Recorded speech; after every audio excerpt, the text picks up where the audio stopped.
Okay, I'm going to try to keep this under 5 minutes because I've spent so much time redoing this.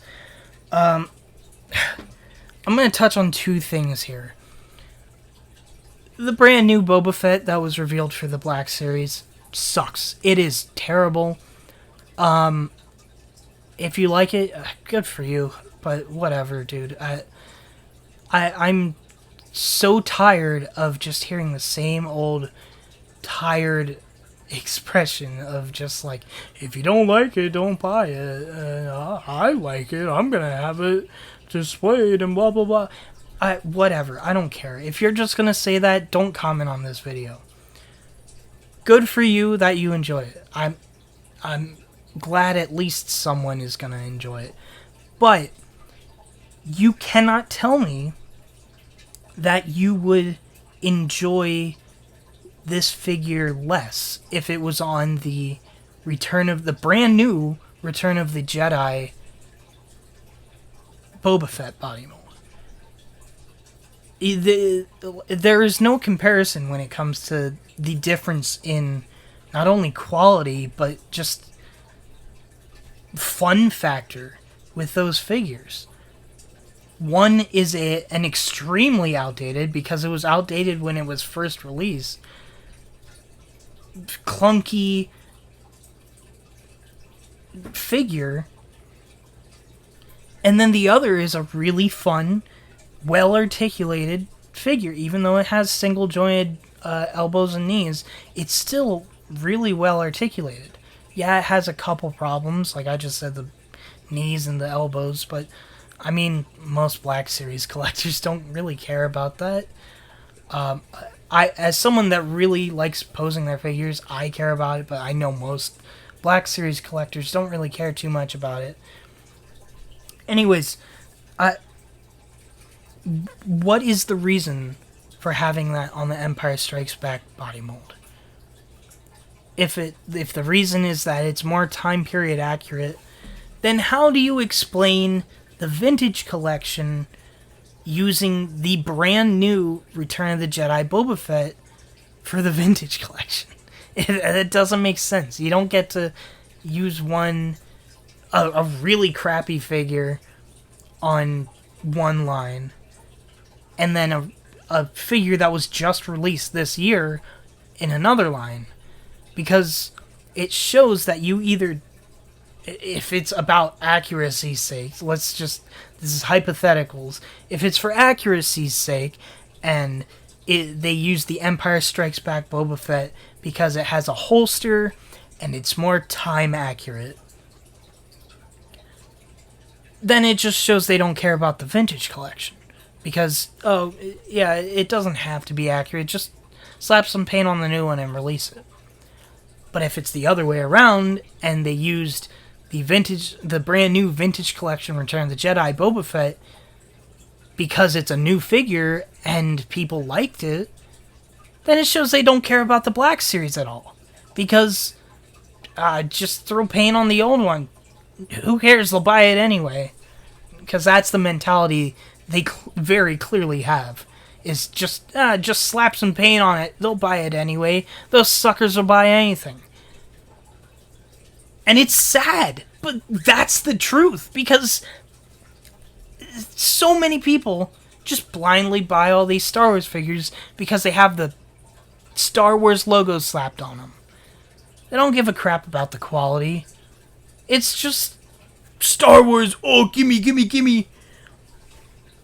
But I'm gonna make this second point really quick, even though I feel like it's the most important point.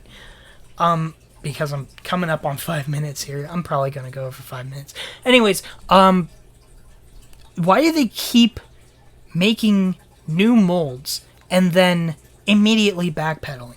They did it with the Stormtrooper, because they released the brand new Stormtrooper from The Mandalorian. And then right after that, they released in the Gaming Greats line a Shadow Trooper that used the old body. And that right there, if they use the new body for the Stormtroopers, That's a figure I would have gotten. I know for sure. Like, I would have searched for that figure because it's cool. It's a Shadow Trooper from the Force Unleashed. Why wouldn't I get it? Now, of course, who knows what they'll do if they ever decide to make a Star Killer. But anyways, that's a different point entirely.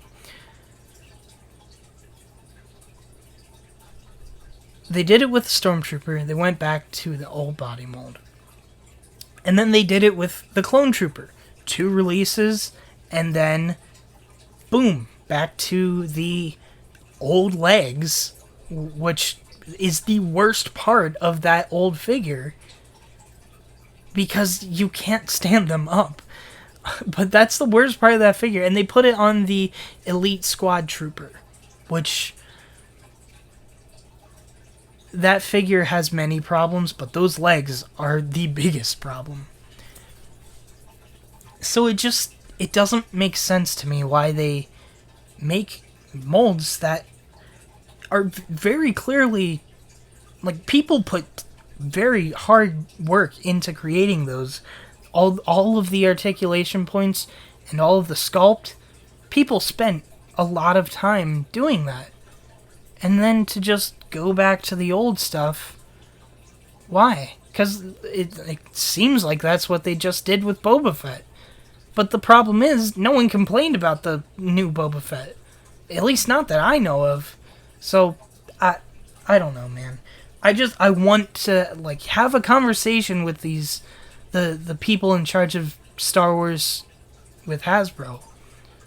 And just, I want to know what's going on in their mind when they make these decisions.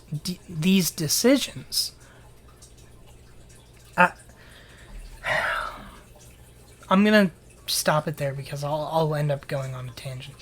But I did want to say really quickly, I apologize for not uploading for 3 months. I wasn't expecting to be this depressed. But yeah, if you've made it this far in the video, please leave a comment with your best defense of the Empire Strikes Back Boba mold, because it's objectively wrong. And I'm not just saying that because my opinion is that the Black Series Return of the Jedi is better.